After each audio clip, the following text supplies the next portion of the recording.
صابلي بالمعجون لازم تكون هادرة في أي عيد.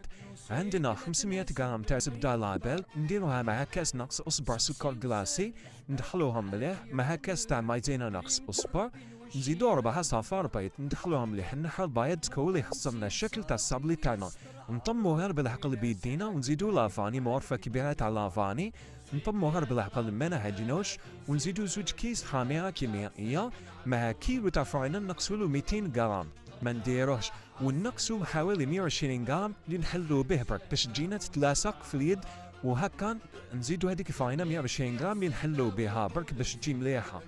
ومن بعد نحلوها كامل، نحلوها 1 سنتيمتر باش تكون مرقيقة مخشينة. وما تنساوش انا دايرين زوج خميرة، نكونو سخنا الفرن قبل نستفوها في سنيوة، هذيك اللي تكون متقوبة كي نخرجوها ندردرو عليها السكر باش يشد عليها، تخرج ندردرو عليها باش يحكم فيها السكر. المعجون تاعنا تحبو تشرو اوف خاص تحبو تاع لابريكو تزيدولو في كولور روج باش يولي لكم حمر وشباب.